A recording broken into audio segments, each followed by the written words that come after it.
धार्मिक मान्यताओं के अनुसार नवरात्रि के 9 दिनों तक घर में श्री कलश की स्थापना की जाती है। विसर्जन के बाद श्री कलश के नारियल को कभी भी तोड़ना नहीं चाहिए, उसे तिजोरी या फिर घर के ईशान कोण में रखना चाहिए। आप इसे पूजा करने के स्थान पर भी स्थापित कर सकते हैं। कलश के जल को पूरे घर में छिड़कर बाकी बचे जल को किसी पौधे में डाल दें। पूजा में इस्तेमाल किए गए हल्दी, कुमकुम, सुपारी को एक साथ बांधकर घर की तिजोरी में रखना शुभ माना जाता है। अक्षत को पक्षियों को खिला सकते हैं।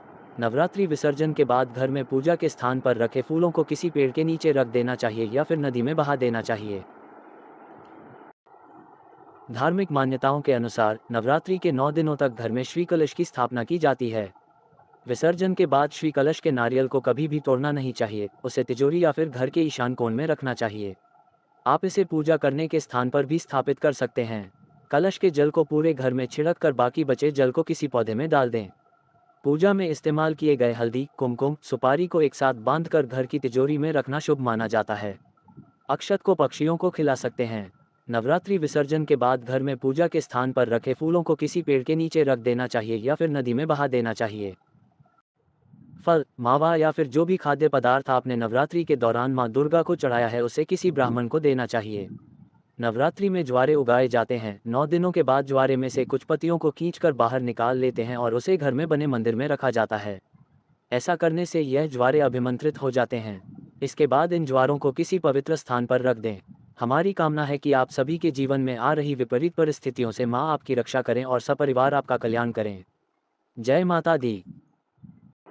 नवरात्रि में माँ दुर्गा की प्रतिमा और कलश की विधि विधान से पूजन करना चाहिए।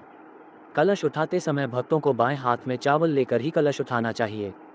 भक्तों को कलश उठाते समय सबसे पहले इसके ऊपर रखे नारियल को उठाने के बाद इसकी पूजा करते हुए कुमकुम लगाना चाहिए। कलश विसर्जन के लिए सबसे पहले ऐहीं क्लीम चामुंडाय विच्चे मंत्र का उच्चारण करते हुए पूरे भक्ति भाव से कलश के ऊपर रखे नारियल को उठाना चाहिए। फिर इस नारियल को लाल चुनरी में बांधकर अपनी माँ, पत्नी, बहन या बेटी को देना चाहिए। फिर कलश में लगे आम के परतों से कलश के पानी को पूरे घर में छिड़कना चाहिए, क्योंकि यह जल बेहद पवित्र होता है। इस जल को परिवार के सभी सदस्यों की ऊपर भी छिड़कना शुभ फल देता है। जल सबसे पहले पूजा के स्थान में छिड़कना चाहिए, उसके बाद किचन और फिर अन्य स्थानों पर छिड़कना चाहिए।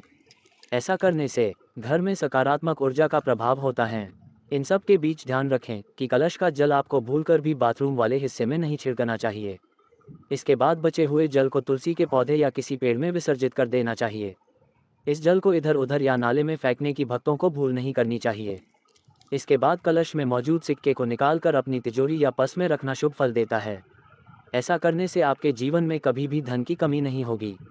आखिर में मिट्टी के कलश में बंधे कलावा को खोलकर अपने हाथ में बांध लें और कलश को घर के बाहर किसी पेड़ या मंदिर के पास रख दें। हमारी कामना है कि आप सभी के जीवन में आ रही विपरीत परिस्थिति से माँ आपकी रक्षा करें। जय माता दी। मंदिर में रखे पूजा का नारियल का क्या करें? नवरात्रि के समापन के बाद आप कलश पर रखे नारियल को एक लाल कपड़े में बांध सकते हैं। इसके बाद इसे मंदिर पर ही माता रानी के पास रख दें। दरअसल पूरे 9 दिनों पूजा में स्थापित होने के कारण यह नारियल बहुत पवित्र माना जाता है। कहते हैं इस पर विशेष रूप से देवी का आशीर्वाद होता है। ऐसे में जब आप माता रानी के सम्मुख रखते हैं तो माँ दुर्गा प्रसन्न होती है।